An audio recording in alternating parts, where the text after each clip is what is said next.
Hi, this is Steve Gardiner. I'm the CEO of Nature's Bakery, and I'm today's guest on the CPG Guys. Welcome to the CPG Guys podcast. Your hosts, Shri Rajagopalan and Peter V.S. Bond, explore how brands and retailers engage consumers in an increasingly digitally driven world. And now, here are the CPG Guys. Hello and welcome to this episode of the CPG Guys podcast. I'm of course Shri, co-founder, co-host of the CPG Guys, co-founder and partner of Think Blue. Your key to unlocking your profitability potential is builders, connectors, and amplifiers. We shape the future of commerce to drive your growth. Please do listen to my older daughter Riya Raj's music, www.riyaraj.com. That's R-H-E-R-A-J. And her new songs, Pray On It and Hot Couture, just released today on Valentine's Day. My younger daughter, Laura Raj, of course, is a member of the Geffen Records Universal Music Group, Cat's Eye. Their hit song, Touch, has now been nominated for 2 iHeart Music Awards. Of course, we just came back from Japan in the Apple Music Awards, and Touch has now crossed 250 million in streaming. Not joining me today is my fellow co-founder, Peter V.S. Bond, because he's actually out to buy a birthday cake for his daughter. Peter, I can't believe you actually forgot to buy a birthday cake. And when he's not co-hosting this podcast, he serves as the head of industry and client engagement at Flywheel, the e-commerce acceleration division of Omnichannel. Before we get to our guests, we want to ask you to consider following us in your preferred podcast listening app if you already don't do so. This will ensure you automatically receive new episodes as they're released. One other thing I will specifically ask you for is please, when you get a moment on Apple Podcasts, do give us a rating and a review. The rating helps inform us whether we're having the right conversation. The review tells us whether we're having the right guest. So I would sincerely appreciate that. Now let's get on to this main event. On this episode, our guest is someone focused on healthier choices for food. He's been at PepsiCo, Henkel, and now leading a baked goods company. Currently CEO of one of the fastest growing Better For You brands, leading the team that is more than doubling capacity, accelerating A&M, and expanding product availability. Before I welcome him, to be fair warnings to my guest, I come from General Mills.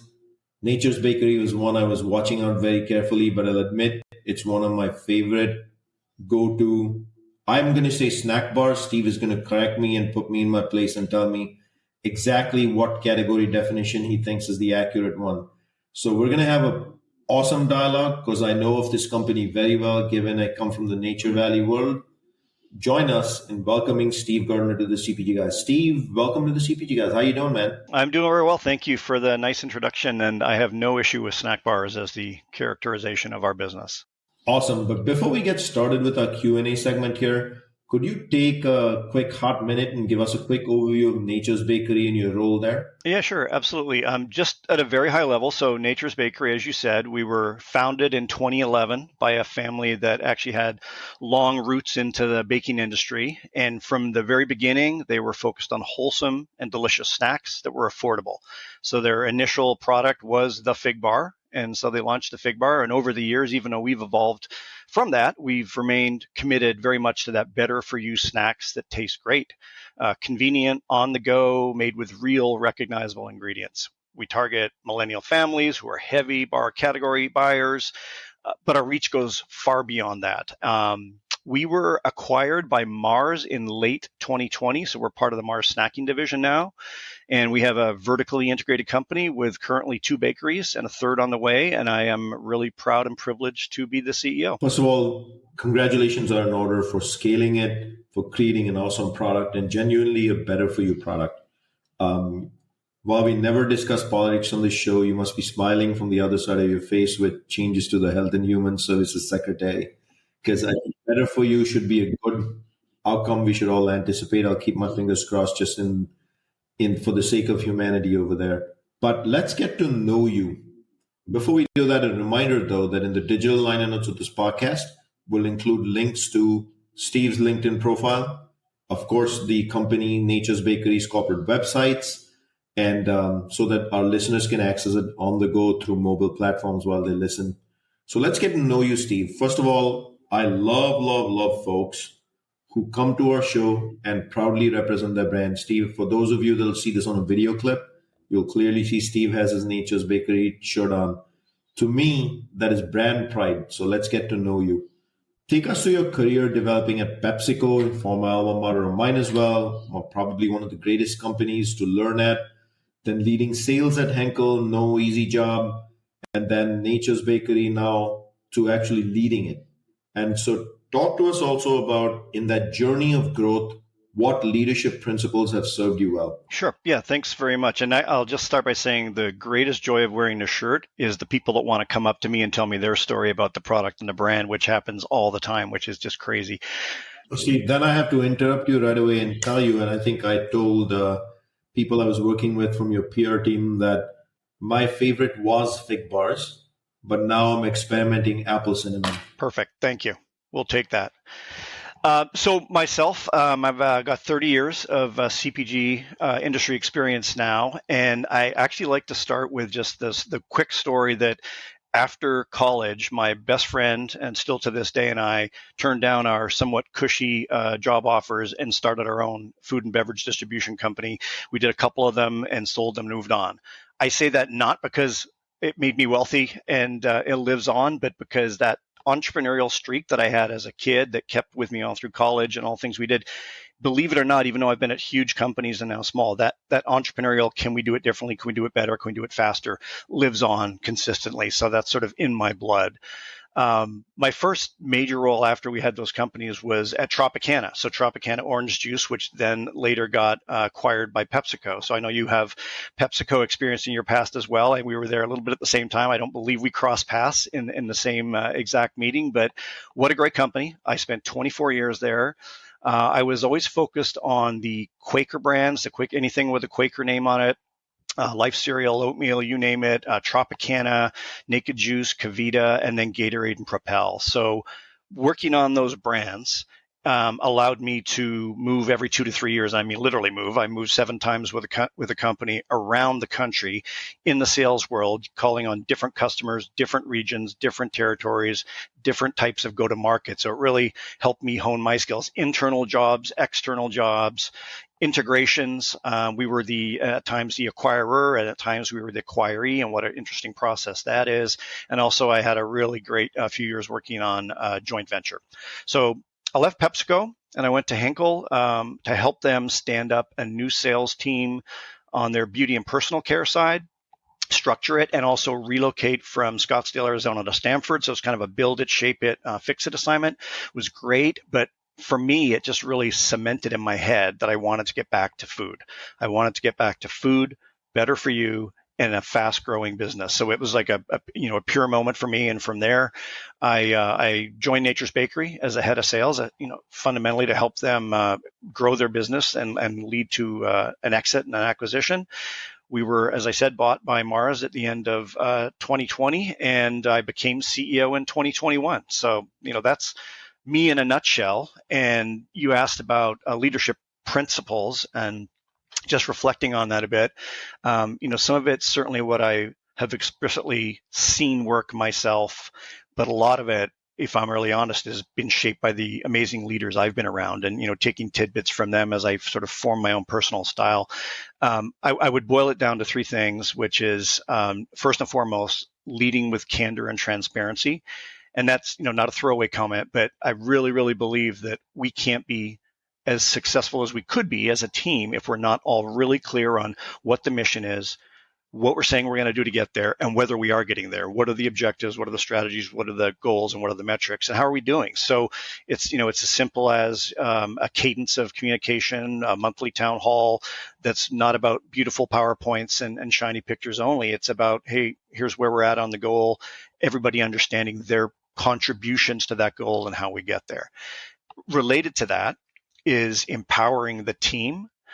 If you empower your team, it really helps build that accountability, which is something that we were missing a little bit when I took over, was that people weren't sure their voice mattered, and they weren't sure that what they had to say would be listened to or relevant. So it's a little hard to feel, ownership and accountability if you're feeling like your voice doesn't matter. So we really focus hard to make sure everyone knows we're in this together and their voice does matter. And then lastly, very hungry, energetic, and results driven. I mean, we're here in a lean organization with not many resources to drive, make big stuff happen. So I want that aggressive, hungry, let's go do it. However, I want it to come with a low ego style and execution. So sometimes they may seem like they're competing, hungry and aggressive at low ego. They're not. And you can find a way to make sure that it's more about the team winning as opposed to individual people thumping their chests. So that is me. I'll tell you, Steve, it's a lot of people come on the show and they talk about clarity of vision. You certainly did. About energy and mobilizing around results and being results focused. Almost everyone.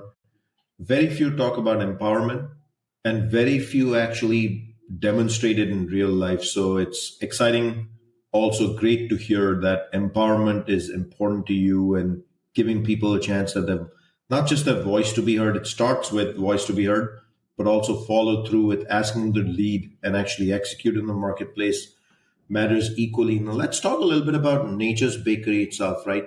Our audience would love, typically everyone thinks of the fig bars. They're easy to procure. They're in distribution everywhere, in store, online. You can find those. You look for better for you products in search. They're popping up. But tell us about the entire portfolio. And then, especially as you do a 3-year outlook or a year's outlook, what is your approach to innovation? Are you constantly looking at the next right trend? Is it a food trend? Is it a health trend? And then talk to us also what's new for 2025. What can we find in store? Yeah, sure. I'll do the easiest one first, which is what do we have today? So as I mentioned earlier, we have these amazing fig bars of all different flavors and sizes and packages on the go, C-store, airport, et cetera, as well as mass and grocery and club. But beyond that, we also have a line of gluten-free fig bars. We have 3 amazing flavors. And, well and truly, of course, yes, I love the product and I love all my children, but I would stand our gluten-free fig bars up against any other gluten-free snack. I think our team has found a way to deliver an amazing tasting product with all the health benefits and all the attributes of gluten-free. So we're really proud of our gluten-free line and continue to lean in on that. We also have a subline of brownie, and our brownie is actually made with dates as well. So when I talk about wholesome, better for you ingredients, that's not a fig-based product, it's a date-based product, and it tastes pretty amazing. It's a double chocolate brownie, and now we followed it on this year with a second flavor as well, and we see more future in that. But then our fastest growing subsegment now is oatmeal crumble, which we snuck into the market in mid 2020, which unfortunately you may remember a little pandemic at that time. So it was a little bit of a crazy time to launch that product, but it's just done amazing. And it's our fastest growing by far.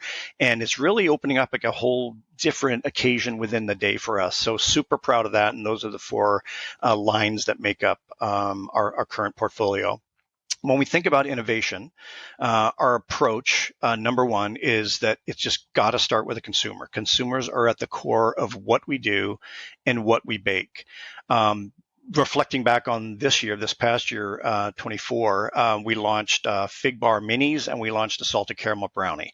So first of all, Fig Bar Minis, we're not the first one to bring a mini to market, nor do we think we are. So it wasn't like a quick, hey, we should throw a mini out there. It was like, well, what do our consumers say? Our bar already is 2 little bars in a package. Does that make sense? Does that resonate?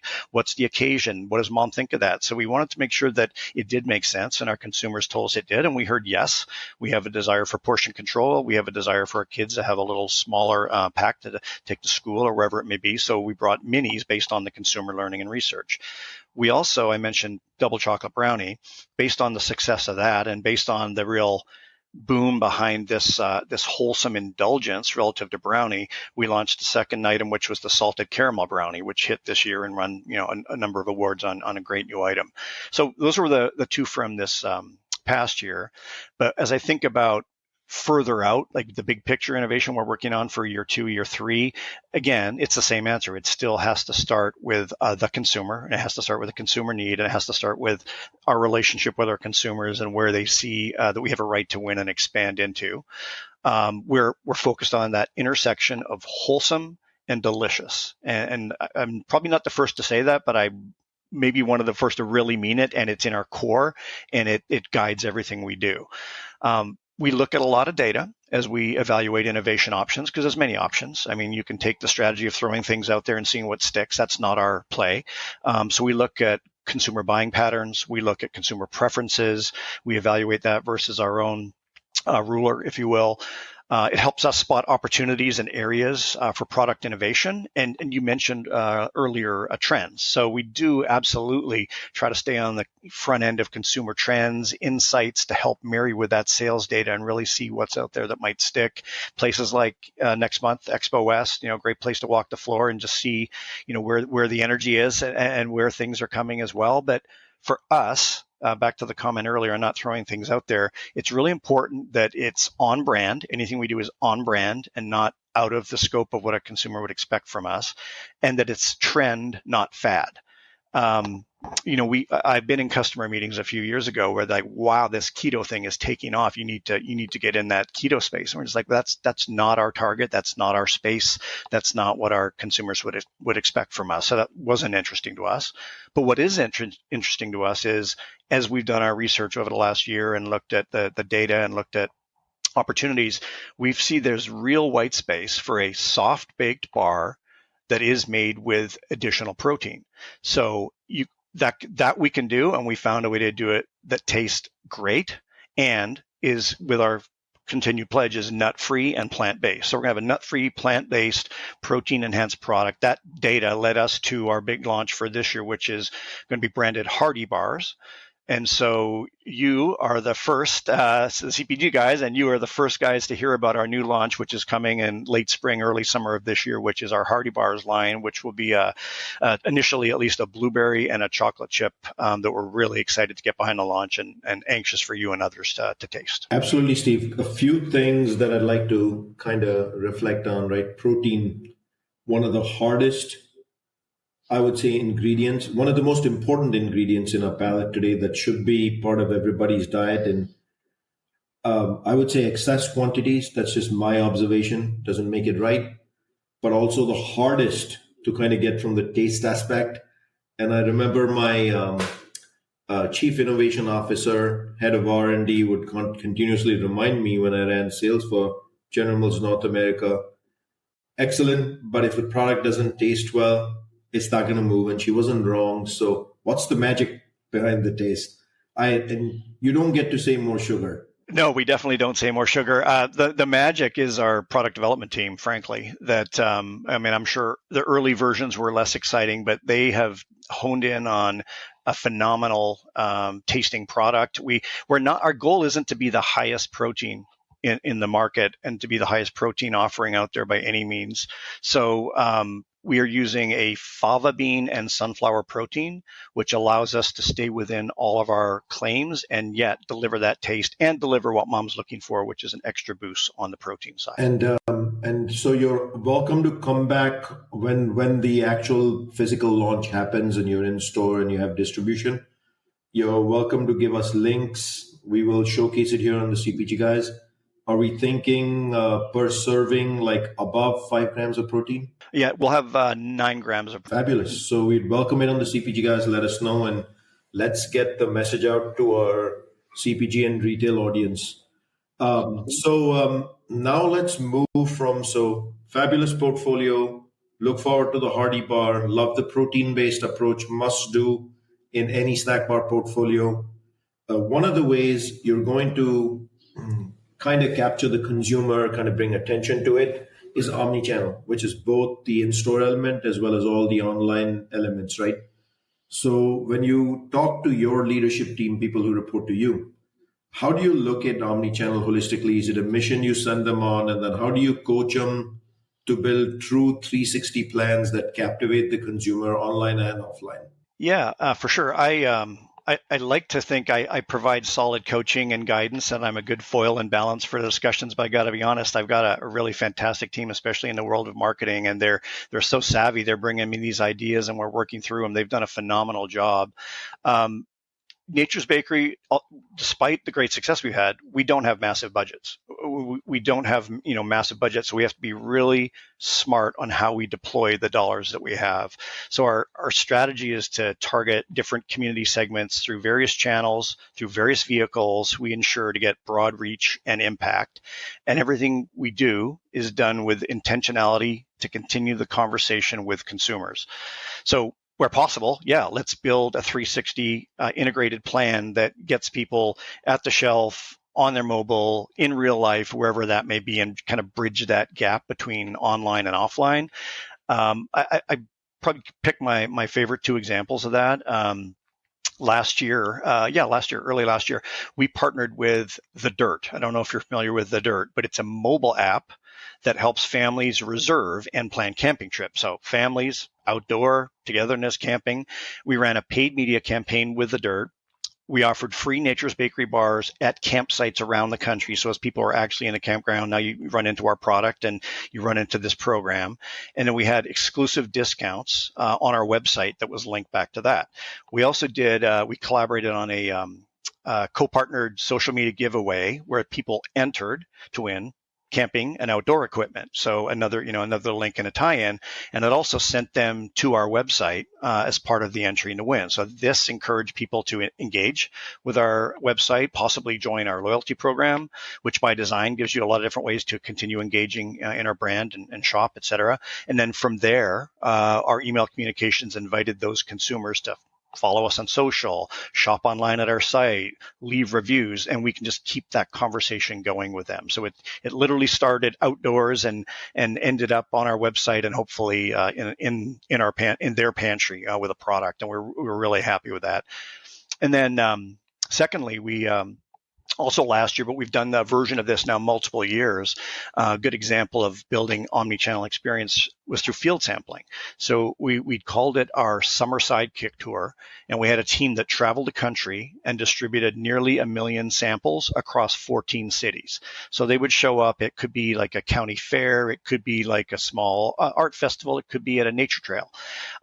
Beyond driving that trial by handing a product with our highest value consumers, we're able to bridge that online, offline gap by running a sweepstakes that we amplified with PR, with social media, and with some influencer coverage to bring consumers back to our website and again engage with us on social, email, shopping at nb.com. So we did all that, and then we also did like a high level national paid media program that highlighted this summer sidekick theme and kind of called out where you could find it and how you could find it. So those are two of examples of many, but again, marketing team has done a really nice job of building that entire wheel, and I could probably talk about a few where the final step in the process was when you went to Target or Walmart and you did your curbside pickup. There was a sample in your bag when you did the curbside pickup. So they've really done a nice job of leveraging the full wheel. Steve, very few have come on the show and talked about sampling. Sometimes I feel like it's a forgotten art, other than Costco, who still does it right to the day through that demo program. I love that you guys have taken sampling so seriously. There's no better way than at the point of purchase for somebody to try a product, pass judgment on it, and then bring out their wallet immediately. But there's also no greater way in getting lower funnel activation than doing that. Because psychologically, once someone samples it, they believe they have to buy it. So I'm going to applaud on both of those. I believe it's a lost art, and those that actually, especially in a volume challenge environment, those that sharpen their muscles on experiential sampling are going to definitely emerge winners, especially as the bars come out later, protein bars, hearty bars come out later this year. I trust you're leaning on sampling as a backbone. Is that? Yeah, we need to. I mean, you have to find a way to do it if you believe in your product as much as we do, and if taste is such a towering strength, I think we need to do it. And so, yeah, we're out there for sure. And to your point on the funnel, we're still relatively very low awareness. We've pushed our household penetration up nicely. Our repeat rate is great. So let's put the product in people's mouths, and they will come back. And that's our. Well, that awareness, I promise you, is going to change after you've been on the CPG guys. So I wouldn't worry about it. And off the record, I'll also tell you, even though we're on the record here and this is going to be live at some point, that at General Mills, I was following you. So it's not that the industry doesn't know of you, and I'm sure that's music to your ears at this point, but that's the truth. So let's just dig deeper into that, right? You mentioned obviously smaller budgets because you're in the growth stage, scaling stage of the brand itself overall. But your competitors, and I was a competitor of yours, much deeper, larger market cap media pockets. You gave the example of localized, hyper-personalizing targeted marketing, but how do you fight or how do you compete with those deep media budgets and become the challenger kind of that is fast growing to be, equal presence or more on the shelf because you are in a better for you ecosystem? Yeah, for sure. We are not the highest funded competitor out there. We kind of take that as a badge of honor, frankly. And we fight and hack our way forward and continue to carry the message. We're confident in our skin, and we know who we are, and we know what our product stands for, and we're continuing to find ways to make it win. You probably won't see a television commercial for us anytime in the next 5 or 10 years. It just doesn't make sense for us, and we can get so much more drive from the dollars used elsewhere. But how do we succeed? Again, amazing products, a consumer-first approach, and a great team. I think we have a distinctive team that is still in that scrappy entrepreneurial startup insurgent phase, as opposed to just, big company, what's my next brand to go work on? We've got a really different kind of mindset here that at times you may find frustrating because of the lack of resources, but 90% of the time you're like, this is great. I'm actually making decisions and making stuff happen and driving it. And that brings energy to the business.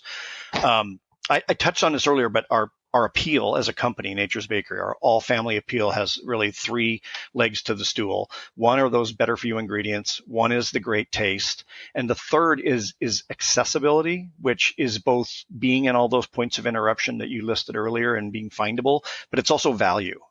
We know we need to be a great value and remain a good value. And we work like hell to make sure that even in a crazy inflationary environment, we're doing everything we can to make sure that our product is still affordable for people. You shouldn't have to, have a premium price tag if you want a better for you product for your family. And we take that seriously, and we're always trying to make sure we can play that role. And we know if we get out of balance on any one of those 3 things, it's not going to be as successful. I could make a phenomenal tasting product that has massive amounts of things in it you don't want. And I could make an amazingly healthful product that your kid's going to bite once and not eat.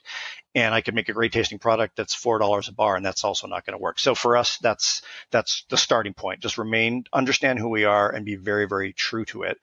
And then with the product itself, our commitment to those quality ingredients for all our products, and you may know some of this, but certified vegan, dairy-free. We're one of the few out there that's truly nut-free, not only made without nuts, but made in a dedicated nut-free facility. That's the power of being vertically integrated as well and having our own bakeries. We're non-GMO, project verified. We don't use any HFCS. As I mentioned, we have a whole gluten-free subline. And for any of our items that have cocoa, so brownie or the new Hardy Bar chocolate flavor, chocolate chip, they're Rainforest Alliance certified. So again, we talk to our consumers. Those claims matters. We go and source those ingredients that, trust me, cost a lot more than the cheaper ones that we could easily buy. It's about making the right product. So we're so focused on delivering these delicious products. The Hardy Bar is probably a great example. Consumers looking for a better for you snack option that has protein. We don't want to be a niche item, meaning, where we started to where we are now, we're widely available, and you can find us, everywhere across the economic spectrum of shopping, across all different channels. That's important for us to be able to help families incorporate us into their daily lives, and for us to continue to have this standout appeal, across all age groups. So, long answer, but our approach as we're up against some real industry titans is just stay laser focused on the tactics that resonate with our consumers, meet them where they are. And as we think about what to do with that marketing budget and how to deploy it, our rule of thumb is 70% of it is going to be spent against proven tactics. So proven products that we know will work well, proven targets that we know will respond, proven vehicles that we know have an impact that we measure and are good. So 70% keep to the tried and true and keep proven. 20%, we will start to use emergent spaces and things that are just starting to break through, that are newer to us or newer to the market that we want to get into. And then we keep 10% for really test and learn things that are kind of out there and may be amazing or may not be amazing. But we want to make sure our budget deployment doesn't get out of kilter, because it's important those dollars continue to work hard. And that's how we've been able to increase our penetration so much. And then on the back end, I'd be remiss, we're not totally self-sufficient. We're staffed strategically with some key agency partners that help us be nimble and agile and activate really quickly when it's relative to category. It's awesome to hear the brains behind the reason for the success here. So a reminder to audience, I'm speaking to Steve Gardiner, CEO of Nature's Bakery. So let's talk, you gave glowing praise to your teams.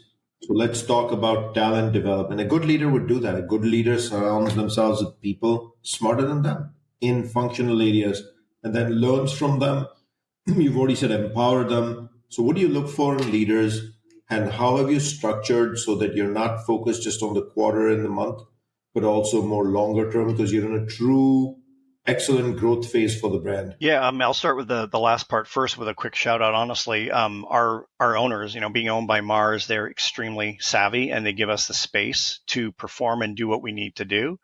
And I know they're there as we need resources or help or support in a certain area, but they've been really, really smart at allowing this business to become what they wanted it to when they bought it. So I think that's a key starting point on structure, because it also means, back to your question on talent, that I'm looking for those scrappy, insurgent mindset folks that want to roll up their sleeves and get stuff done. So one of the lessons I've learned over the years is that it's relatively easy to shine in an interview and be a good interviewee, but then not really back it up in real life. So the art of interviewing for me and my team is more important than ever to really get to what motivates people. How are they going to fit with our organization? Are they really willing to do things they might have done 15 years ago in their career and roll up to make it happen because that's what we needed on that day at that time? And that has been really critical, is to find that Nature's Bakery values person that is ready and willing and wants and able to join our team. So that's I'd say is number one. Retaining and developing talent is a huge priority for us, and ensuring that the team is ready for long-term growth. I mean, this is a big sprint for us. I mean, we're not laying in the ditch and hoping sales happen. We're out there driving and building and growing, and we have big aspirations for the future. So the rapid growth of our business and our size of our team, we've done a lot of hiring, reflects that brand success and their long-term vision. I shared a couple numbers earlier, but only in 2021, we were just a 4 share in the category. Today, we're an 8 share. So we've doubled our share over those last 3 years, which is a real testament to the vision and the long-term strategy. So what I look for is leaders who are growth-minded, solutions-focused, who foster strong engagement and generate genuine enthusiasm with their team. Because I'm not going to be in every meeting and they're not going to be in every meeting. So it's got to be contagious all the way through the organization, which feeds back to the transparency that we talked about earlier. But that's how we're going to keep innovating and be successful together. Leaders need to create an environment where people feel appreciated, empowered, motivated to challenge, push the boundaries. And they've really got to be aligned to the brand and the brand commitment. And, you asked me about the shirt earlier, and I talked about consumers. We have that same kind of dynamic internally, where we hire someone in the middle of the interview, they just stop and they go, I just want to tell you this, I love your product. It's in my pantry, my son, my daughter, my aunt, my grandpa. So there's like a genuine passion around the product that I think, I know really fuels our growth as well.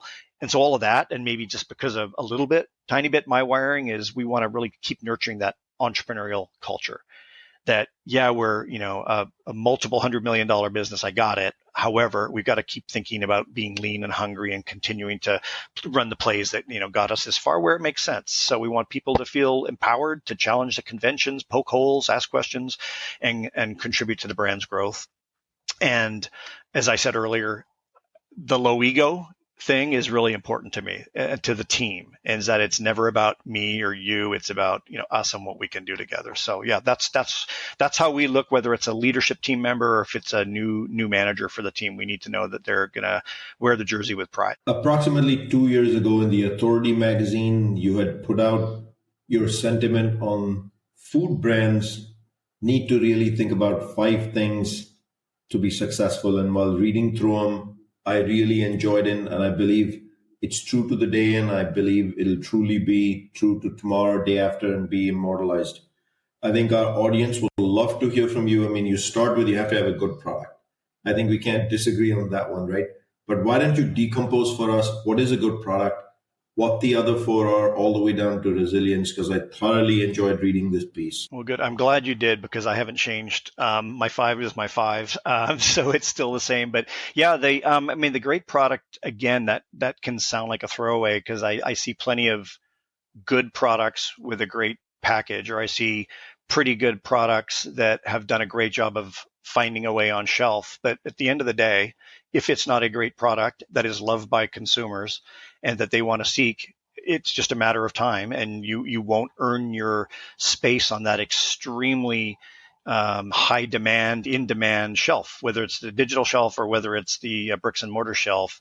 If you're not performing, you're not going to be around very long. And so, yeah, it really does start with that great product and building a brand and a product that is differentiated and nuanced and has real bond and love. And there's other examples out there.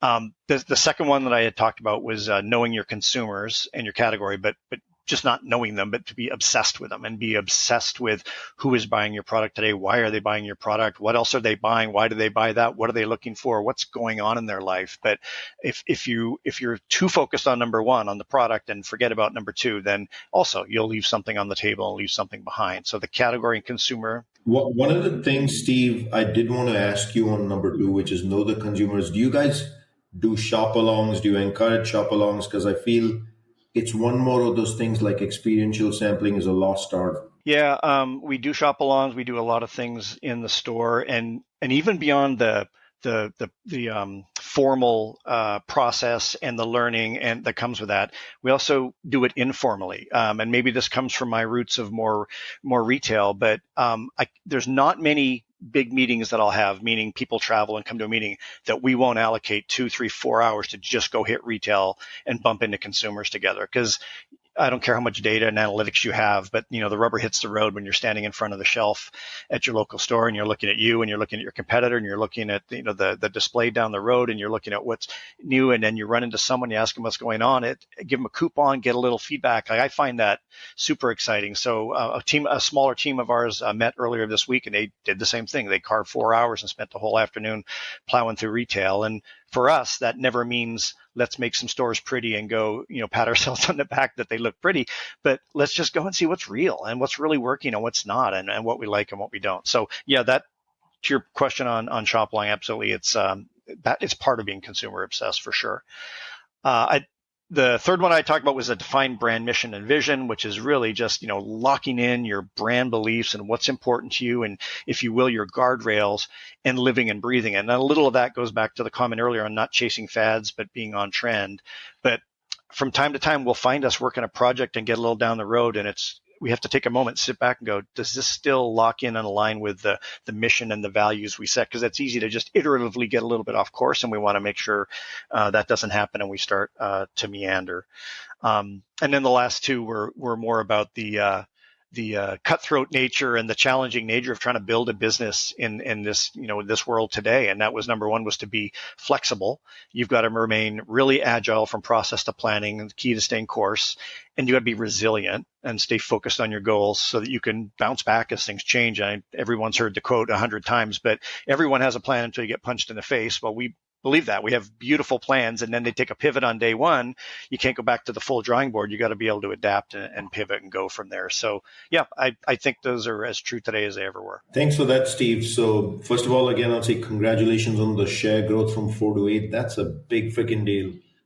But no fast growing company exists without its share of challenges in the marketplace. So I'd love for you to share what are some of those things, headwinds that you're mitigating, and then how are you readjusting your strategy? You have a big launch coming out with the Hardy bars. Obviously, it's a huge, big bet, but how are you adjusting strategy to mitigate what you're seeing as challenges in the marketplace? Yeah, we have no headwinds or challenges. Next question, please. We're good. Yeah, we have many. I mean, that's part of the fun, honestly, is navigating and figuring them out and anticipating them and working to avoid them and all that good stuff. But I would say two. I mean, the first one is a broader one, and it's the category that we play in is stagnant right now. It's been slowing, and this. It had a nice little spurt during pandemic times when people are snacking more at home or whatever, but the rate of growth has continued to drop, and to the point now it's flat. So there's a lot going on in the category. There's a lot going on with consumers. It's a lot going on with snacking habits and what they choose to do. So for us, we need to continue to stand out with our great product. I mean, we grew 26% last year in that stagnant category. So I don't say that from a position of arrogance. I say it as what are we doing that's working and how do we do more of it and make sure we continue to play that role. We have to continue to use the data that comes out of that to be able to tell the story to our customers. And, I always say we have to be able to speak retail really well. And I don't ever mean that in a deceptive way of, let's weave a story that, is convincing, but not grounded in facts. I just think sometimes we just get so caught up in our own world. You've really got to put yourself in the Target buyer, the Kroger buyer, the whoever, Whole Foods buyer, and what is it they're trying to get accomplished in their category? What is the role? How can we support that? How do we help bring that to life? And then what's the data we can use to show them the story of, why we are being successful? Them. It's not a share. I mean, if they're not interested in a share swap, no one's interested in a share swap. I'm not interested in a share swap. I want to grow the business. So I shared a number with you earlier of 26%. So that's the fastest growth of any top 5 snack bar in the U.S. And even though we're quite well distributed, we grew our points of distribution by 23% last year by adding extra items, by getting into new stores, whatever it is, because retailers think our story resonates with their business. And I think that's the key that we can't lose sight of. We got to stay true to. And then maybe I'll say the most impressive number, but the one that I take a lot of pride in is of our growth, nearly 60% of it is incremental to the category. So that's those incremental occasions, and that's that household penetration growing. It's not a swap; it's an incremental play, and that's why we want to continue to push and drive. So challenge one is just standing out and winning in that stagnated category. But the second one is more personal to us, and that is now that we've earned that trust with retailers, we need to be a good supplier. We need to be dependable. We need to be reliable. And quite frankly, inventory constraints for us, production limitations have been a challenge for us on and off over the past few years because the growth just is unrelenting. And that's a great thing. Thank you. Please, may I have another? But that's not good if a retailer takes a bet on you and then you can't fill their order. And that's a problem if a consumer was engaged by something that you did or heard from a friend and went to the store and stood in front of the set and there's an empty spot. So for us, we've got to really attack that. And we're pretty much, at the peak or near a peak of our capacity.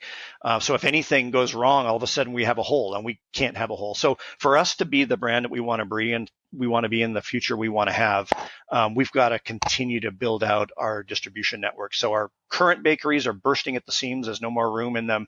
So we're really excited. You may have seen we're building a new factory in Salt Lake City that will actually start producing sellable product just in this summer. So that won't instantly, help overnight, but that factory will now allow us to take some pressure off the other sites and fuel the growth plans we have over the next 4 or 5 years. So I don't like having to have conversations with customers about why we didn't ship them what they asked for, and we've got to get that behind us, and they need to know they can count on us. No doubt about that, Steve. The new factory in Salt Lake should make a big difference in terms of fulfillment, but I got to imagine that is also bringing, because of the capex for the factory, it's bringing its own share of pressure. But you've rightfully already pointed out that winners in the space due to the stagnancy of the category are going to be either share winners or those bringing in consumers from adjacencies, trials, new to category, new to brand things. So I wish you much luck in that growth. Let's wrap this up by asking you, if you look at other emerging brands around you, not necessarily snack bars, but those around you,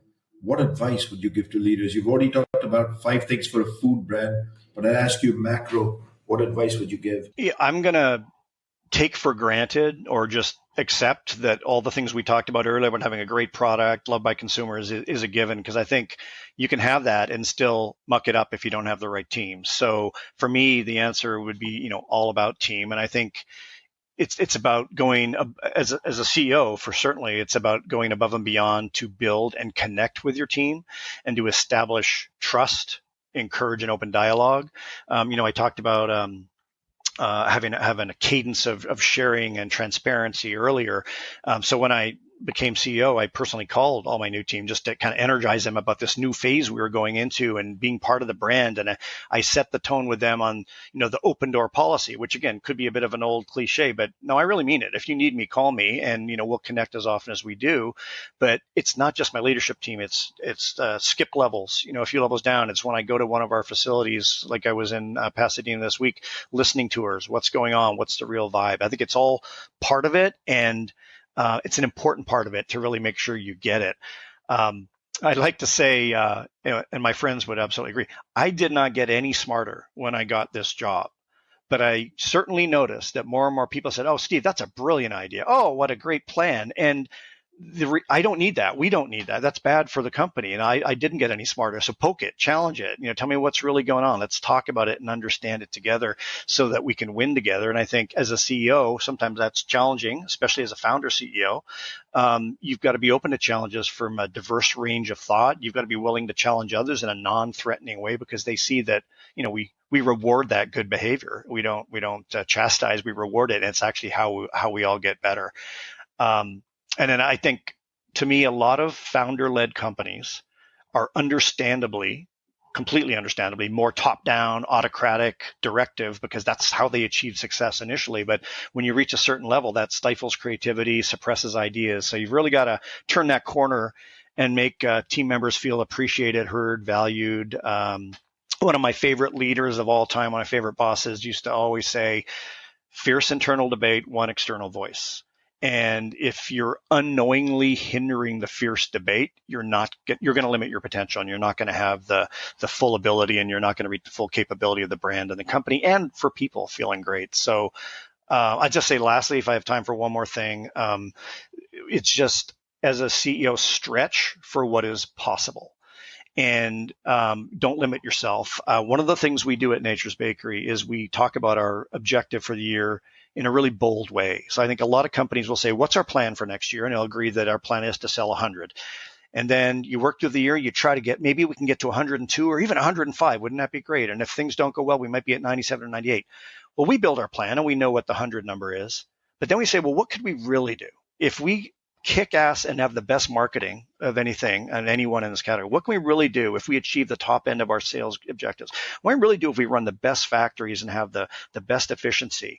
What do we have the best people? And so what would that number look like? And I don't want some aspirational throwaway number, pie in the sky, but that number becomes our goal. And that's what we talk about all year. Every single period when we get together, we talk about the goal. And then, we're probably behind it and chasing it all year because it's our absolute stretch. And that strategy, I just think, unlocks a different mindset in the company versus what's good enough and can I beat it, to what really could be possible and how do we get there. And that's been a big part of our success at Nature's Bakery, and hopefully why a lot of people still want to work. Well, congratulations on all the success. Let me remind our audience that you can find all of our content on the URL cpgguys.com. If you or your company has some thought leadership to contribute to a community discussion, do drop us an email at contact@cpgguys.com. That's again, contact@cpgguys.com. And maybe you can join us on the podcast like Steve did today.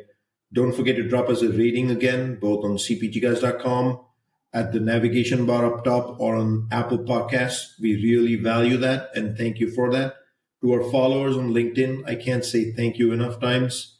When Peter and I started the show, we started this for fun. Now we feel it's our responsibility to continue to educate the industry. You made it happen. You follow us. You DM us, and I can't say thank you enough times. Steve, congratulations. Good luck on sustaining growth in a better for you category.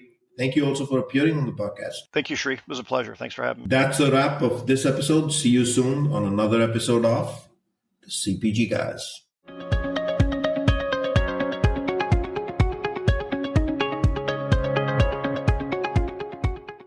The content in this podcast episode is provided for general informational purposes only.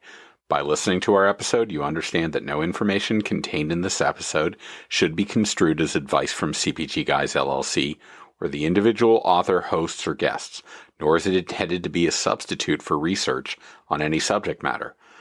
Reference to any specific product or entity does not constitute an endorsement or recommendation by CPG Guys LLC. The views expressed by guests are their own, and their appearance on the program does not imply an endorsement of them or any entity they represent. The views expressed by CPG Guys LLC do not represent the views of their employers or the entity they represent. CPG Guys LLC expressly disclaims any and all liability or responsibility for any direct, indirect, incidental, special, consequential, or other damages arising out of any individual's use of, reference to, or inability to use this podcast or the information we present in this podcast.